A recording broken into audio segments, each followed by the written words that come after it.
For me, it's not really about any title. It's something that I enjoy doing, and I hope that it will inspire others if they're later on in life to still pursue their fitness goals, just to kind of like show that it doesn't matter in what stage of your life you're at. Mm-hmm. If you wanna go out and you wanna compete with athletes half your age, it's okay to do that. You can.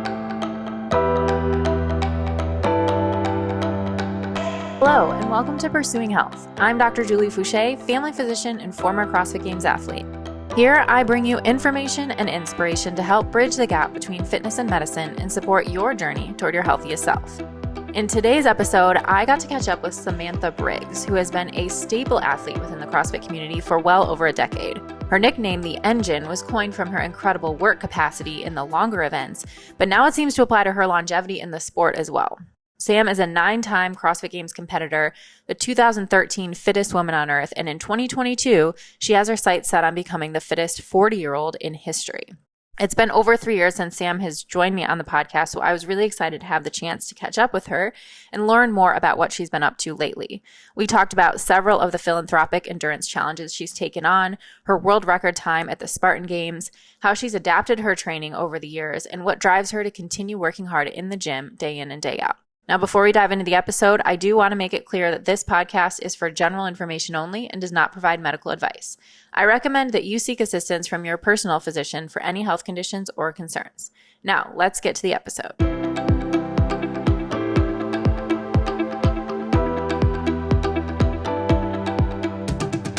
Welcome back to Pursuing Health. I'm really excited to be here with Sam, who has been on the podcast before, but it's been over 3 years. So we have a lot to catch up on. And you're currently in Ohio. We just talked about sort of your process of moving yourself over from the UK to Ohio during the pandemic.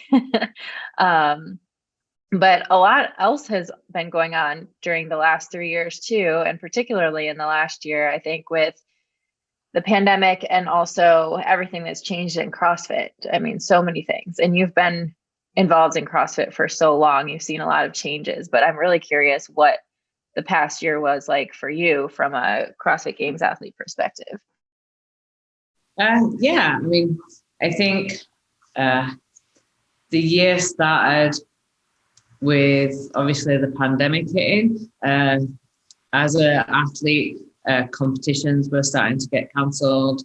Whether we were going to get a CrossFit Games or not was uncertain. I was one of the lucky few that had qualified out of the early season competition. So I qualified out of Dubai at the end of 2019. So I had my place kind of secured for the games, but it was still uncertain whether we would get a games. And then fast forward to gyms are starting to open again. Things are starting to not normalize, but at least people could kind of socialize a little bit more. We were able to train a little bit more normal, and then the whole thing with Greg Glassman happened, and then it's like now what's going to happen? Again, the games isn't going to happen again. It's like it was definitely 2020 was definitely an interesting year that I don't think anybody could have but I think what was really good and what stood out like through COVID, first of all, was kind of like the community. People started doing online workouts. You saw more people getting together over Zoom or like FaceTime, working out with their friends and finding ways to still be fit and still connect with people. And I think that continued when the whole thing with Greg happened. The community came together, all the like sponsors, and then all the athletes came together with a united front. That it's like we're not gonna stand for this. And it was just really cool to see so many people kind of like come together, and it just kind of solidified that we are like such a strong knit community. And luckily, Greg saw sense and sold CrossFit, which I don't think anybody actually saw would happen. No, that was never something I thought. If you had asked me that a year and a half ago, I would have said never. But so then how do you feel like things have been going since then, and with the changes in the format, and as we're starting to again, open up a little bit more now with the pandemic? Yeah, I think when I went back to the UK in November, I timed that very well. The UK still open, and literally the weekend that I left the UK, all the gyms went back down into lockdown, and they've actually only just on the 12th of April opened back up. So they've had another huge lockdown, but hopefully they're on the other side of that now, and the vaccine's rolling out over there, and things look to be on the improving side. I think I've been very lucky being out here in Ohio that we had that first big lockdown, and then we've not been shut down again, which as an athlete trying to train has been life-saving, really. It just meant the preparation for the Open and then the preparation for the semi-finals I've actually been able to do in the gym. That's huge. That's huge. And how are you feeling about this season in general and the format, with a little bit of a different format, the shorter Open and then the quarterfinals and semifinals? So I like the Open, so I could have happily had another couple of weeks. That's I think it worked well, and the quarterfinals, I don't think anybody knew what to expect, but speaking to other athletes as well, I loved it. We had a really good time. The workouts that were programmed, I actually felt like the workouts that were programmed, I enjoyed them more than the first stage of the games. Wow. That's great. I felt like they were really good tests. They really pushed me. There were definitely weaknesses that I've worked on, and I loved it. It really did kind of reignite that fire. Yes, I am doing the right thing. I am still wanting to compete.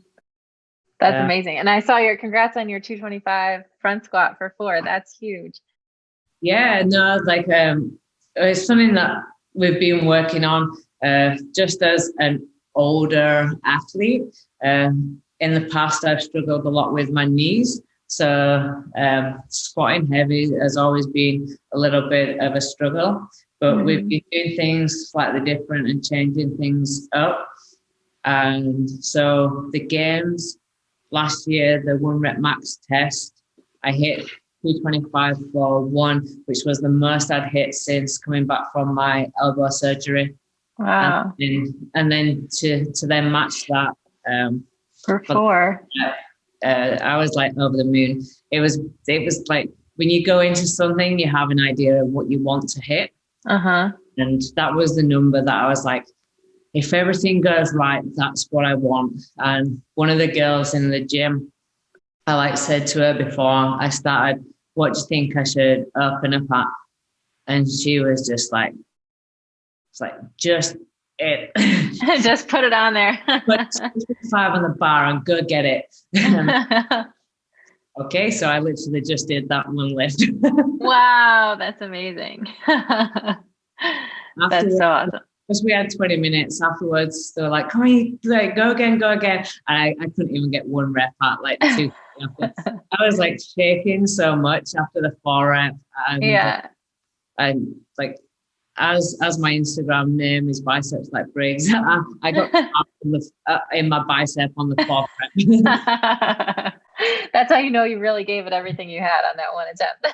And I was no, I've got nothing. I was just laughing. When I couldn't even do 1 at 2:30, I was yeah, I'm done. That's me. That's amazing. And then you also this year did a really cool open announcement. And I know you've done a number of different open announcements in the past, but what was it like this year? One, like finally being able to get together with other people during the pandemic, but then also being able to represent a charity with the Out Foundation. Yeah, no, it's been really cool. I love, like I said, I love the open. It's always been kind of the type of athlete that I am. I'm definitely more of an open style, just light away, push the gas pedal. So I've done quite a few open announcements, and it's always been like a really cool experience. And then to be able to kind of bring attention to like a charity and just help other people, and not just do the open for the sake of me doing the open. It was actually for a greater cause. It's definitely something that I want to try and do more of as I'm like approaching the end of my career. That's why at the end of last year we did the charity 100K as well. It was money for cancer research. So I'm trying to put my fitness to greater causes. That's amazing. That's amazing, because it really can be, especially, you know, at the highest level and doing it for so long. It often is really selfish because you have to be so focused on your own training. And so finding ways to do cool physical feats, but also be able to benefit charity and help other people, I think is amazing. Yeah. No, it's definitely something that I've always kind of tried to do. I mean, you got roped into doing the marathon run. Yeah. You inspired me to do that with my family for a few years. That was amazing. That must have been when did you first do that? Like 2014 or something? It was several years ago. Yeah, 2014. It was 2014, Christmas of 2014. And then we might even managed to rope Dave Castro into doing it that year. That's right. That's right. Now. Well, I remember him talking about doing the marathon row. I think he did it twice. I think maybe after the games or before you guys did it in the games. And I remember him talking about it, but I don't think he did the charity version. So tell us a little bit more about the 100K for charity. I know you did 50K row, 50K run. Like who did it? How did you set it up? What was it all about? Yeah. So a while back, I was trying to organize a charity cycle, and that was going to be in the Amazon to raise money for cancer research. And because of everything that was happening, that like started getting postponed and cancelled. And I was looking for just a way to try and like still raise money for cancer research. I was like, okay, the cycle's not happening. How else can we do it? And after the games, I saw Cam Porter did the 100K challenge. He posted it, and he did it as kind of a mental challenge and to raise money for mental health awareness. Okay. Which is a charity that I know is close to his heart. So I was like, that's fantastic. It's like people kind of like expect more of you each time you do something. So if I was to say I was going to do a marathon row, people would be like, okay, good, get on with it. We've seen that. So it's like, this is perfect. This is something that I don't even know if I can complete. It's like an epic, big challenge. I was like, so I messaged Cal and I was like, do you mind if I steal your challenge? And he's, go for it. Fantastic idea. I pitched it to the head coach at my gym back in Manchester at Train.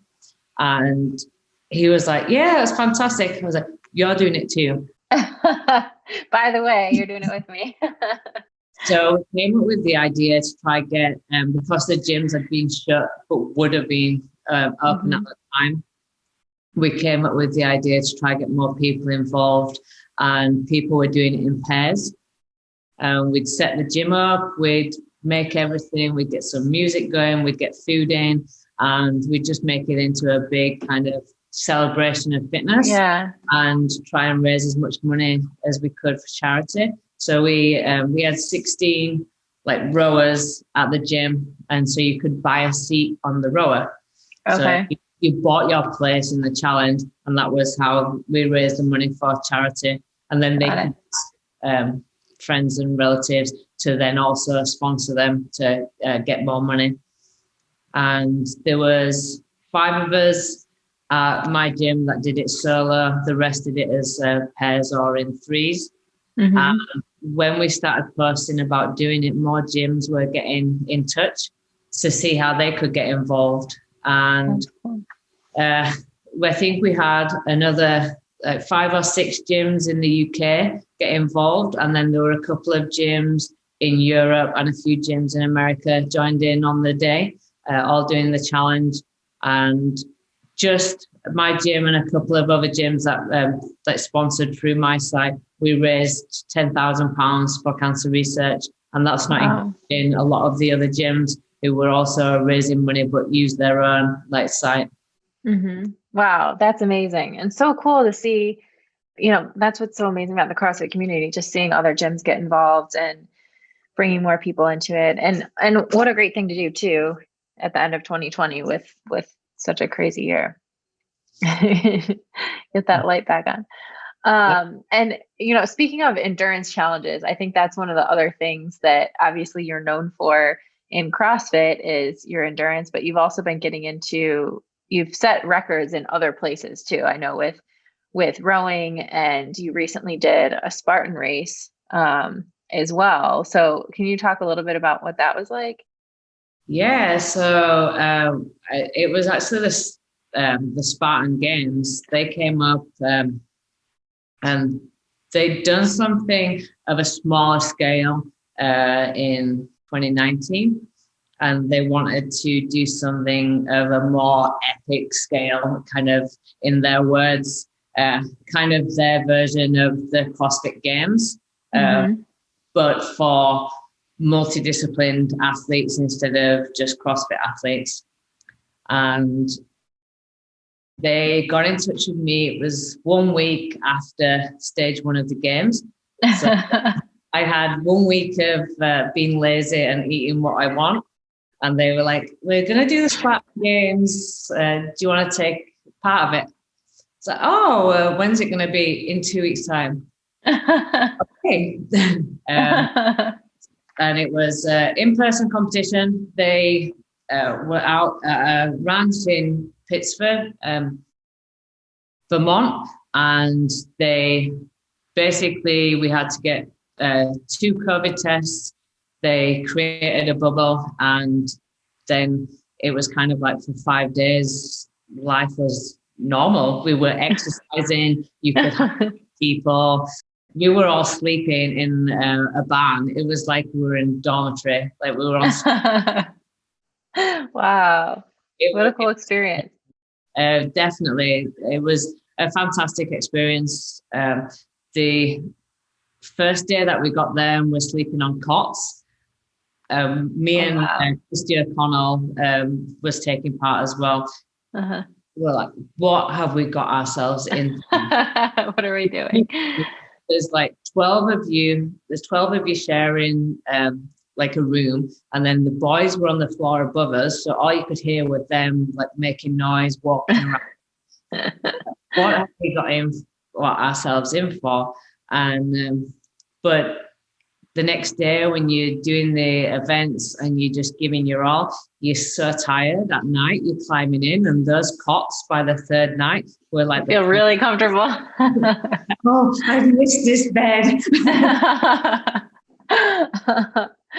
Wow. So then I know that you set a world record for women in one of the events, but can you explain like the format of how the competition works and how it went on for 5 days? Yeah, so there was 12 males, 12 females, all from different disciplines. CrossFit athletes, there was a wrestler, an NFL athlete, there was marathon runners, triathletes, actual Spartan races, ultra marathon races, you name it. There were like people have like done it. And that's really cool. They tried to kind of look at events that would be kind of on the extreme end of each discipline. So we obviously had 2 Spartan races because it was a Spartan Games.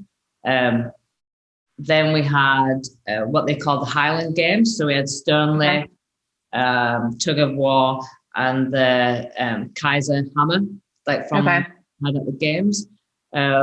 We had max distance swim in 3 hours, max distance mountain bike in 5 hours. Wow. Max distance mountain run in 6 hours. Wow, that is a lot. We had a vertical mile, so we had to run up the mountain, like straight up for a mile in a weighted vest. Oh my gosh. How did that compare to the hill in Aromas? A little bit longer and a little bit steeper, and that was the day after we did the mountain run. Oh, wow. I have no more run left in me. That's incredible. Oh my gosh. And then the 2 events that were kind of like CrossFit-esque were, they were called DECA. It was DECA Strong, and I can't remember what the other one was called. There was another DECA. And they are, so DECA comes from, there's 10 stations. This way you have like a 500-meter row. There was a ski, sled push. You had kettlebells. You had walking lunges, slam balls, burpees. So that kind of like CrossFit-esque. So it's your functional fitness. Okay. And so it was the DECA comp. That's a standardized workout that they run in competition and in gyms like all over the world. And so that was the one that I broke the record. Got it. Wow. Well, you never cease to amaze me, Sam. You're always getting into something new and crushing it as usual. And still crushing the CrossFit Games every single year. And I know that you have recently set the goal for yourself of competing in the CrossFit Games in 2022 when you'll be 40 years old. I think last time we talked when we were on the podcast, you had just talked about how much you love training and competing and you want to continue to do it as long as you're having fun. So how are you feeling about that now? And how did you decide on this goal? Yeah. I kind of was looking at realistically what it takes to train and compete at that level, and just how much of my time commitment and how much like sacrifices like not only I have to make, but like Nicole to pick up the pieces that I can train full time. I mean, I feel like the significant others, often people don't even realize how much of a toll it takes on them, because a lot of times, even whether it's just, being there in a competition and being your support person or cheering you on, but all the time year round to be able to support so that you can train and do the things that you need to do. So it was just kind of like realistically, how much can I give and how much can I like expect her to give? And so it was like, okay, I'm willing to make the commitment to like 2 more years. It was after the games last year, 2 more years to try and make it at the top level. I'm still going to always do CrossFit, but of course, it'd be nice to kind of pursue other things. It'd be nice to go on a vacation and not have to stress that I need to get to a gym because I've only got so many weeks until the next competition, or I need to do this. It's like, okay, we can go somewhere, and it's like, chill. If all I can do is go and swim in the ocean or go for a run, it doesn't matter because I'm not training for anything. We can just go and enjoy like being. So I was like, okay, make the commitment for 2 more years. Just really with the goal that like, if I can make it back to the games as a 40-year-old, it'd be pretty cool to kind of like say, hey, I was still there at 40 years old. Yeah. And you won the games when you were 30, correct? I was 31. 31. Okay. So yeah. So being able to to say, 9 years later, you're still there after, winning the games for the first time. That's incredible.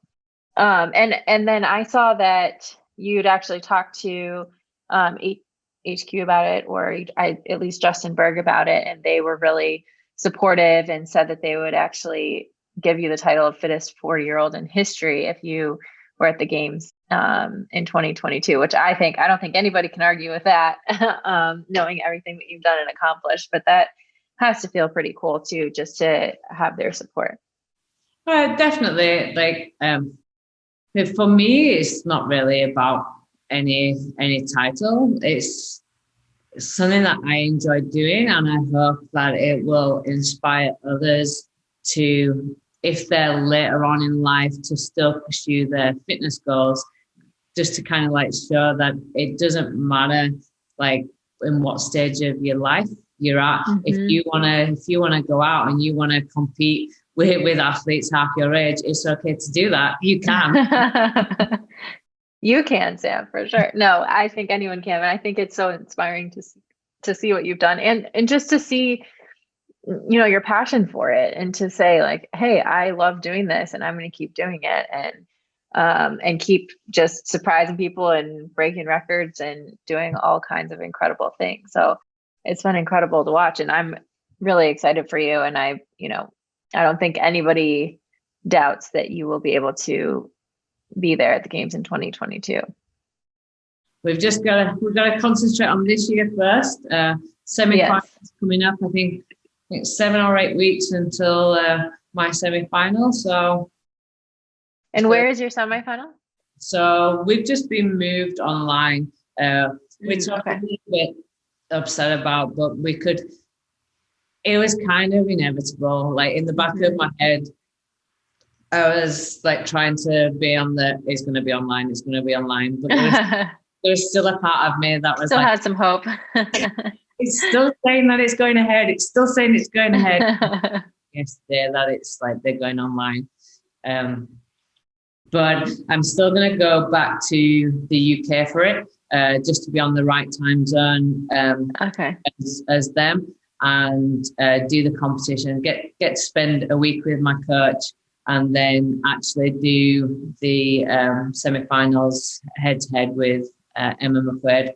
So that's great. We can push each other. So that's the plan. That's great.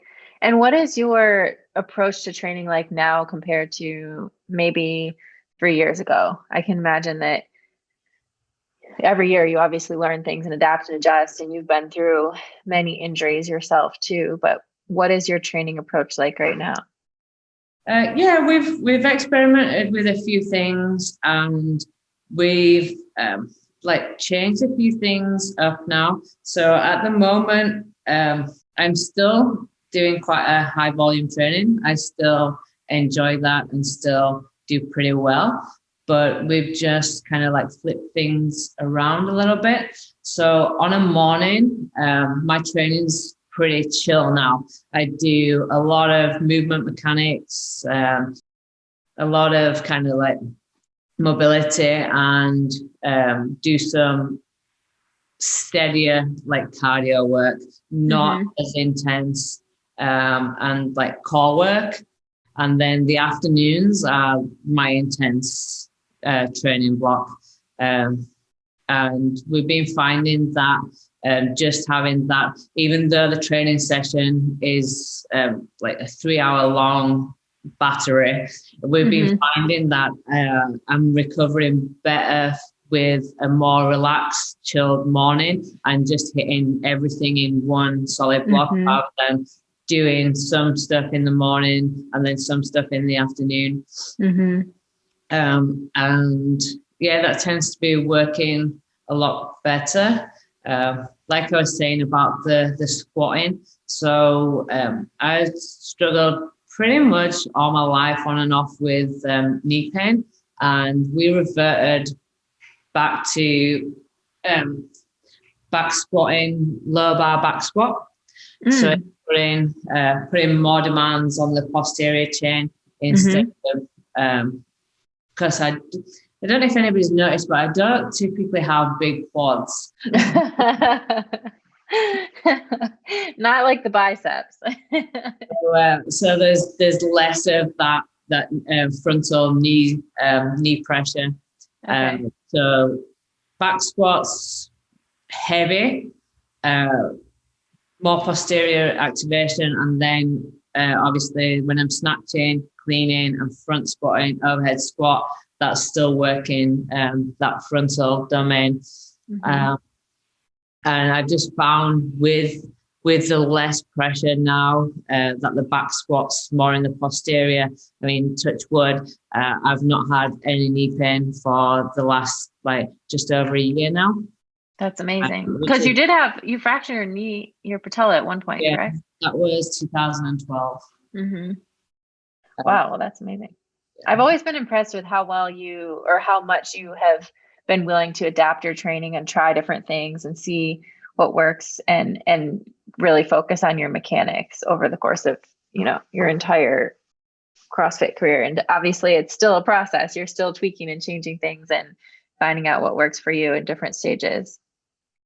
Yeah, sometimes I might protest a little bit if the training, I'm like, well, I was really enjoying doing this.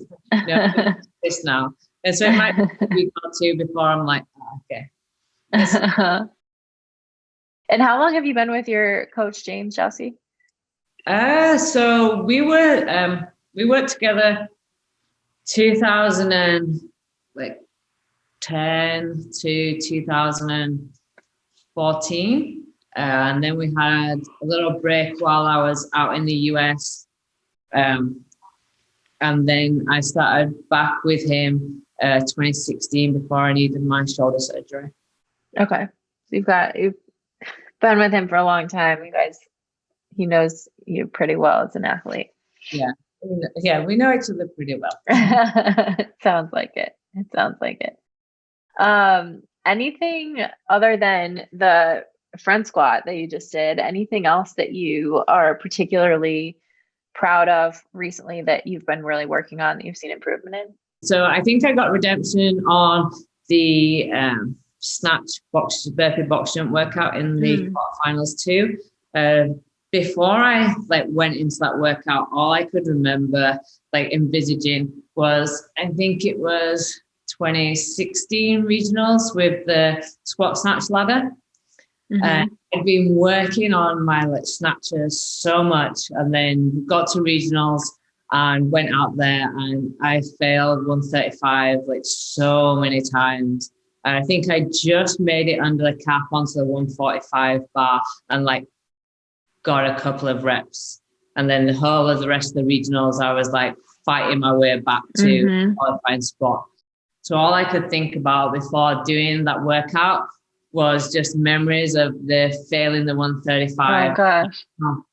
And so seeing a workout like that where it's where all it is 135 jumps. But I definitely got redemption. I went in, I attacked the workout, and I didn't fail any reps. Yay. I finished the workout and I did it in 3:25, which wasn't a winning time, but it wasn't at the bottom of the pack either. It was a decent score. I worked out and I was just so pumped. I was just yes. That's amazing. That's amazing. And I love it. Sometimes those workouts, you've won so many workouts throughout your career, but sometimes it's those workouts where you get redemption or where you did your personal best that you get even more satisfaction from. Definitely.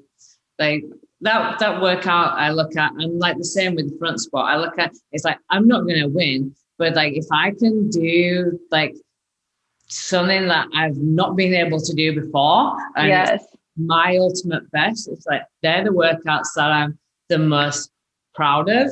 Yes. That's amazing. Definitely. So true. So true. All right. Well, as we get ready to wrap up, is there any advice that you want to give to other athletes, whether it's people who are, I know you said you wanted to, in part of the reason why you continue to compete at this high level is just to show people that, you don't have to let age limit you. And if you want to go out and compete with people half your age, then go for it. And I think that's amazing. Is there anything else that you want to leave people with or hope that they take away from our conversation? Yeah, just to like go and have fun with what they're doing, do something because they enjoy doing it. I mean, I love CrossFit, and that's why I'm still doing it now. If they have a passion for something else, like going out on their bike, going to dancing, going swimming, whatever they do something with passion, and it definitely, like, especially through COVID, surely it's shown people that you need to enjoy life. We don't know what's going to happen. We don't know what's around the corner. So make sure you're making the most of every moment. I love it. That's beautiful. A great note to end on. And I know last time you were on, I asked you the 3 questions I ask everyone at the end of the podcast. So I'm not going to ask those again, but is there anything that you have found recently that you have started doing that you think has had a big impact on your health or on your performance? One thing that I have started doing recently is taking an ice bath. Ooh, are you doing like the full cold plunge? Like you have a chest freezer and everything, or what are you doing? Oh, let's see. Oh yeah. Got it. All right. So, just on a night, going there for 3 minutes and then go have my shower for the end of the evening. And it's definitely, I think, helping me sleep a little bit deeper, getting my core temperature down a little bit, and just helping me sleep, which then helps recover, which then helps with training. Exactly. Wow. And so how cold do you keep it? Do you know what the temperature is? We do now, because I've just rigged up a thermometer to it. Automatically turns the freezer on and off. Oh my gosh. That was my little project. It's set at 40 now. We did have a few days where we were in, and I put the thermometer in afterwards. And I think the coldest we had it went down to, I think it was 34. Oh my gosh, you're basically frozen. So it's like we have the thermometer all set up now, so it's set to keep the water at 40 degrees. Okay, wow. And did you work your way up to 3 minutes, or did you just go for it? I just went for the 3 minutes. Just do it. Okay. And any strategies for people listening? Do you just go to your happy place in your mind? Do you do breathing? Do you just talk to distract yourself? How do you get through the 3 minutes? So I've found, I know people say you should have silence and it should be like a meditative. I'm like, hey, getting in the ice bath, this is good. Yeah. I find a song that's going to last for 3 minutes. And I put that on, and then that's my focus. I focus on the song for 3 minutes, and it's like, oh, yeah, I can get out now. All right. That's great. That's awesome. Well, cool trick. Thanks for sharing that with everybody. Well, this has been wonderful. It's always great to catch up with you, Sam. And you continue to inspire all of us every year after year. And so I'm wishing you the very best of luck this year with the semifinals and the games, and we'll see you there at 2022. Thank you for having me on. Always good to catch up with you too.